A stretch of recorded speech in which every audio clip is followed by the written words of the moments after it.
Good morning and welcome to the VSA Morning Miner. It's Tuesday, the 10th of January. I'm joined by Paul Rankin. Paul, how are you doing today? I am well, thank you, but the rain and the wind has arrived, I see. Yeah, it's pretty grim. It wasn't too windy on the bike ride this morning, but that may pick up through the day.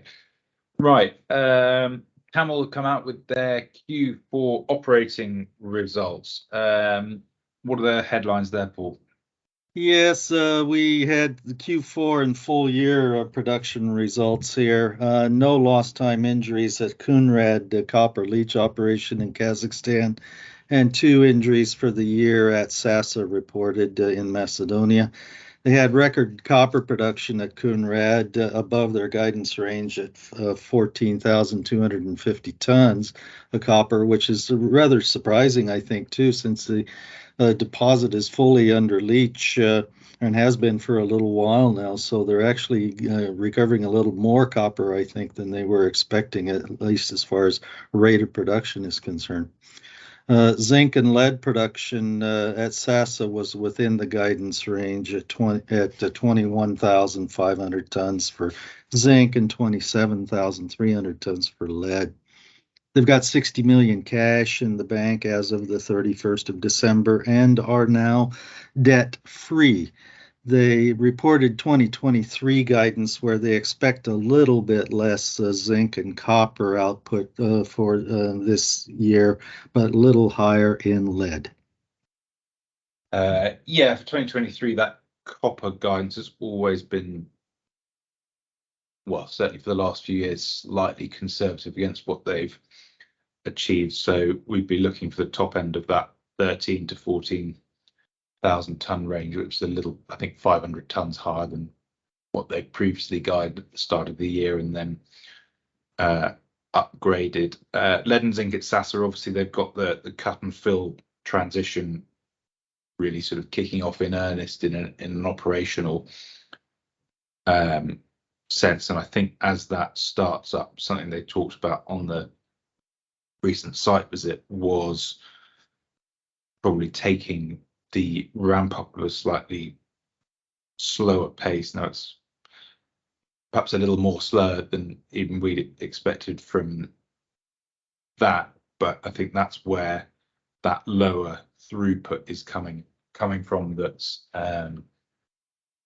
causing that reduction in guidance for next year, certainly on the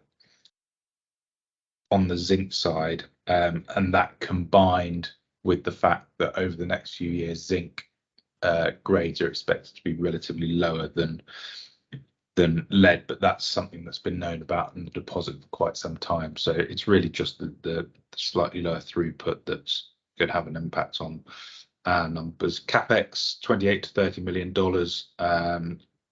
Our numbers are already within that range, so no surprises there. But I mean, all well positioned to carry on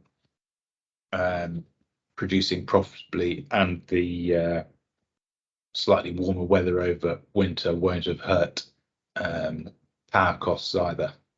That's right.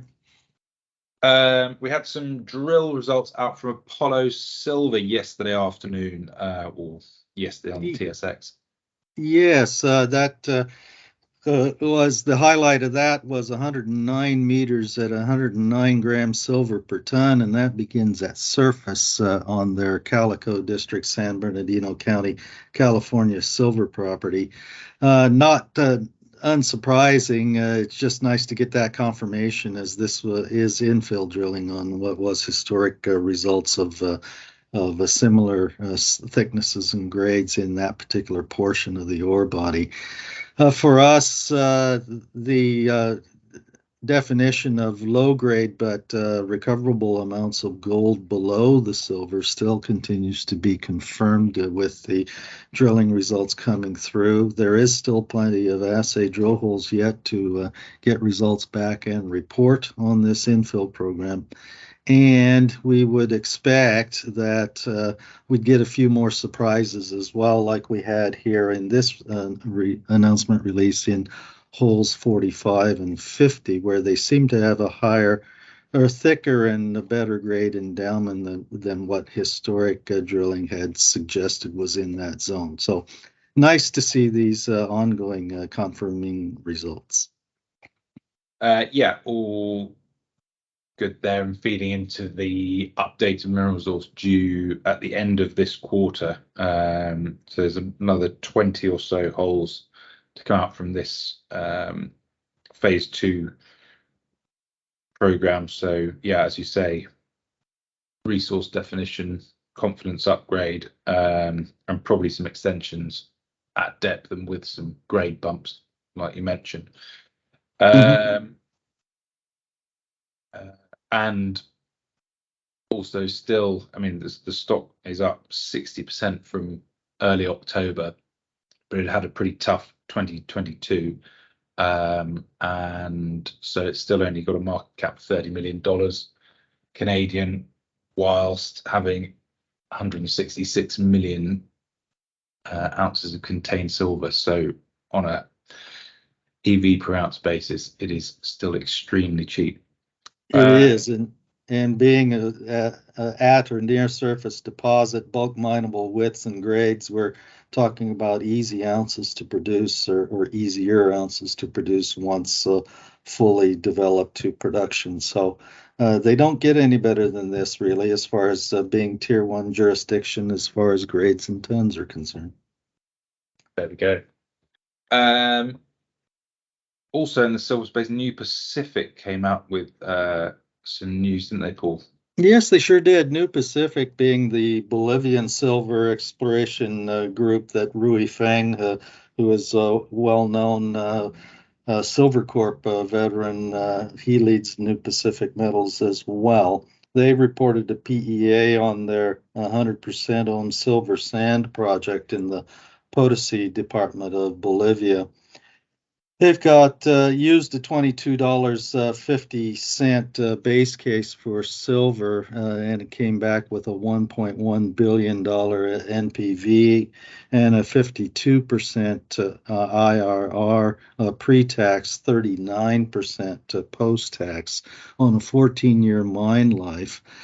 It will have a capital cost estimate just over $300 million, as showing here, and it would have cash costs around $8.45 an ounce and all-in sustaining cost at $10.42 an ounce, producing in the first 4 years at least 15 million ounces per year, and life of mine average around 12 million on the current resource. Now, we did visit with New Pacific Metals not that many weeks ago, prior to Christmas, when they visited us, and it's clearly evident that silver sand, as well as 2 other projects that they have in Bolivia, are of this similar scale, and we look forward to an awful lot of new silver ounces to be reported and these projects to be advanced. Excellent. Anything else, Paul? Real quickly, just to mention that West Haven Resources, the TSX listed gold explorer in BC, reported assay results on their Spence's Bridge property, specifically on the Skookumka Creek target.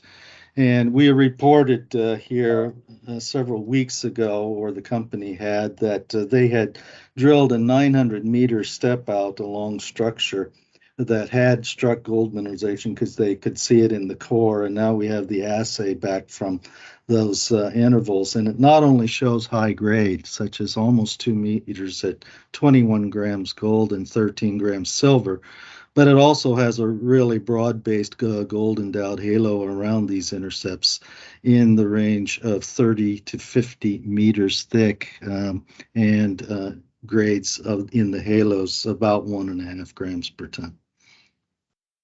Excellent. All right, Paul, we'll call it a day there, and we'll be back tomorrow. Very good. We'll see you then.